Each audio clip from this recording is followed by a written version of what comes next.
ஏன் கர்த்தர் என்ன பிரச்சனைகள் வழியா அனுப்புறாரு? ஏன் எனக்கு மட்டும் சிங்க கெபி?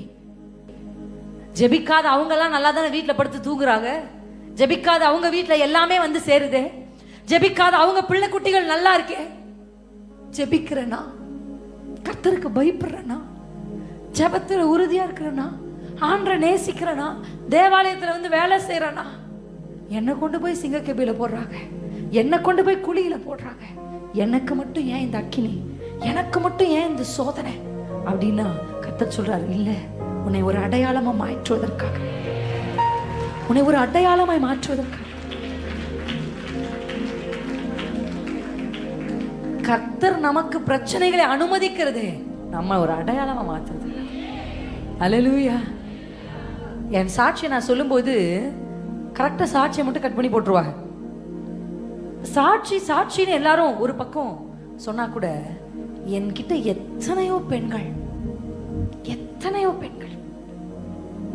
கர்த்தர் சில தலைமைத்துவத்தில் இருக்கவங்களாம் கொண்டு வந்தார். எதுக்காக தெரியுமா? என் சாட்சிக்காக தான். அவங்க என் வீடியோவை பார்க்க ஆரம்பிச்சது எதுக்காக தெரியுமா? உங்களை மாதிரி எனக்கும் அப்பா இல்லை, உங்க அம்மா மாதிரி என்னையும் என் கணவர் விட்டு போயிட்டார்,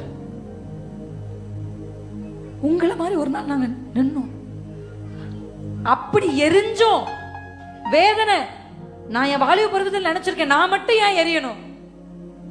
என் வயசுல இருக்க எல்லா பிள்ளைகளும் சந்தோஷமா இருக்கும் போது என்னை மட்டும் ஏன்பா இப்படி எரிய விடுறீங்க? ஏன் தெரியுமா? உன்னை மட்டும் எரிய விடுறேன், நீ அடையாளமா நிக்கணும்.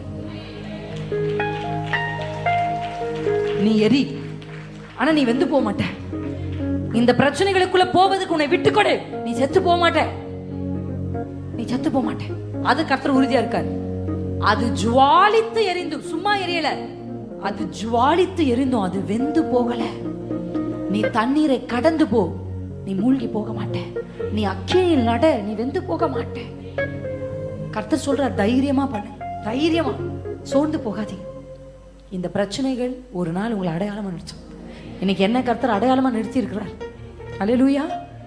இப்படி ஒரு எந்த பின்னணியும் இல்லாத ஒருத்தரை கர்த்தர் ஊழியத்துல பயன்படுத்த முடியும் அப்படின்றதுக்கு ஒரு அடையாளமா கர்த்தரை நிறுத்தி இருக்கிறார். இது பெருமை அல்ல, இது சைன் போர்டு தான். இது சைன் போர்டு தான். பிரின்சி வெறும் ஒரு சைன் போர்டு தான்.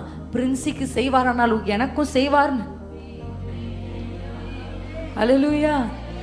தகப்பன் கைவிட்ட ஒரு பெண்ணை கர்த்தர் ஊழியக்காரியாய் மாற்றுவாரானால், அல்லேலூயா, ரேஷன் அரிசி சாப்பிட்டு வளர்ந்த ஒருத்திய கர்த்தர் கனப்படுத்துவாரானால், தகப்பனின் அன்பே பெறாமல் அன்பிற்காக ஏங்கின ஒருத்தருக்கு கர்த்தர் அன்பு கொடுத்து நேசிப்பாரானால் உன்னை அடையாளமாக்குவார், உங்களை அடையாளமாக்குவார். ஒரு அடையாளம் கொடுக்கப்படுகிறது. அந்த அடையாளம் மனிதனால் அல்ல, கர்த்தராலே. தேவன் தாமே உங்களுக்கு ஒரு அடையாளத்தை கொடுப்பார்.